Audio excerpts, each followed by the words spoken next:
And President Biden pledging to send more aid to Ukraine, but some questioning the timing and the effectiveness of the actual materials that are being sent over.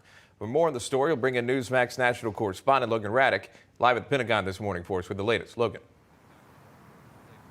Sean, good morning. President Biden authorizing another $800 million in military aid for Ukraine. And Secretary of Defense Lloyd Austin says that brings the total amount to $2 billion to help Ukraine through its war. And here's President Biden breaking down some of the details of that package.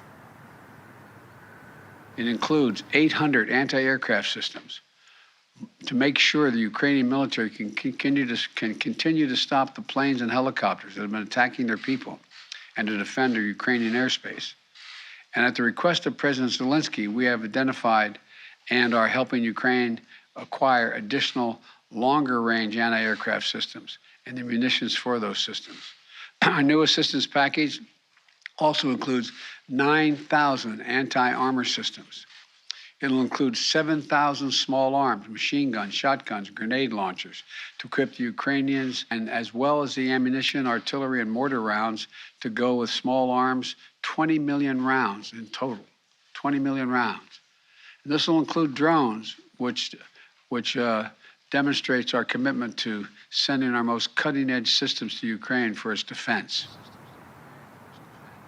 And speaking of those drones, Congressman McCall, the ranking member of the House Foreign Affairs Committee, he says there will be 100 Switchblade drones deployed to Ukraine by the U.S. But also a U.S. defense official says Soviet-era mobile air defense systems, they will also be sent to the Ukrainians in order to help them combat the assault both in the air and on the ground from the Russians. But still, no MiG fighter jets will be sent to Ukraine. And also, after Secretary Austin met with other defense ministers at a NATO meeting in Brussels, there's still no plan to declare a no-fly zone. But the goal from NATO allies, Sean and Emma, is to get the Ukrainians as much weapons as possible. Again, that does not include those fighter jets. Back to you.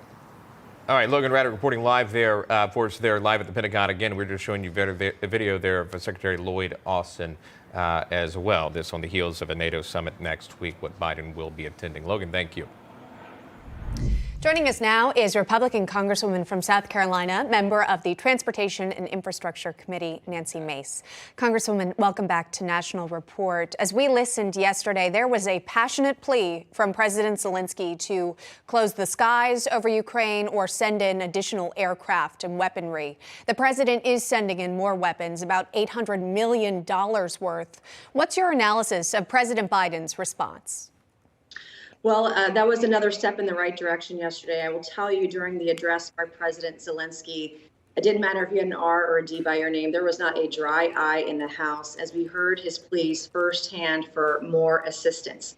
And I support President Biden and the $800 million package. When you hear about the Ukrainian people fighting for their freedom, fighting for democracy, giving Putin a fight where he didn't expect one. Now, remember, when Putin invaded Georgia in 2008, it took about 12 days. When he invaded Crimea, they rolled over in about a month and a few days. And to see the Ukrainian people fight for what they believe in, things that oftentimes Americans take for granted, it was emotional. It was distressing to see the video of women and children, moms being murdered. And you heard yesterday there were people standing in line to get bread who were murdered by Russian soldiers. The building you all saw earlier, the bomb shelter where women and children were hiding out. It's devastating to watch. And I'm headed tomorrow to Poland, to Warsaw, with the Oversight Committee to learn more about what's happening and how the region is being affected, because these things are going to affect the United States. And everywhere I go in South Carolina, it is the only thing people want to talk about right now. It's definitely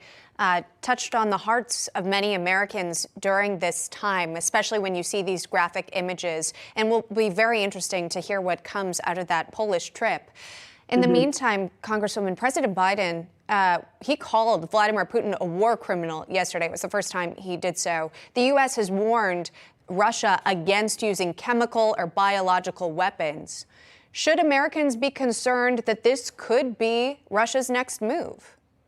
We should be. And in fact, Vladimir Putin actually projects what he's going to do next by accusing others of doing the same. And so when he talks about biological warfare, and lies about it, obviously, about what the U.S. has and doesn't have in Ukraine, it should be concerning to everybody around the world what he's willing to do. And that's why the no-fly zone is so complicated, because of what Putin will see as World War III. He said he would use nuclear warheads and nuclear weapons. We should believe him when he says that. I think that he will do anything at all costs. He would have every Russian soldier put their life at risk to take over Ukraine. One of the things we're not hearing about with regards to Ukraine are all the natural resources. It's not just the nuclear facilities that are in Ukraine, but they have 90% of the world's neon. They have nickel, they have lumber, they have natural resources. That if Putin were to get his hands on it, it would be devastating potentially for world economies. And so that's something that we're learning as we get deeper into this. What all is at stake, not to mention the millions of lives that are at risk right now in Ukraine, and they're being murdered every day. Putin is a war criminal. 22 days into this war, Congresswoman, do you support a no-fly zone, as we've heard the plea from Volodymyr Zelenskyy? At this juncture, it's too soon. When we're talking about those 27 MiG jets, only about half of those are actually operable. And the size of Ukraine's airspace, a dozen MiG jets isn't going to do anything, because Russia has situated an S-400 surface-to-air missile, which is almost just as good as our Patriot surface-to-air missile system.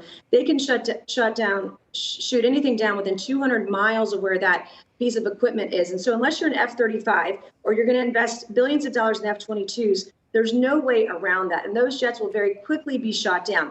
And so when you're talking about closing the airspace, it's actually much greater a decision than anyone realizes, because the consequences of that could be devastating. Whether it's 10,000 lives, we're talking hundreds of thousands of lives if we are ever to get into war with Russia. And I don't think there's an appetite right now with the American people. They want to ensure Ukraine can defend themselves. They have supplies. There's an S-300 we learned about yesterday as part of that, I believe, from Slovakia, that $800 million package. And so you're seeing some of that happen. The one thing that we can be doing, and we are, is shoring up our defense systems with our NATO allies right now. And that includes on the border of Ukraine, because Russia said they're not going to stop there. And now Putin is talking like Hitler, and talking about cleansing his country and cleansing neighboring countries. All right, she'll be traveling to Poland in the near future. Congresswoman Nancy Mace, we appreciate you taking the time and joining us today. Thank you.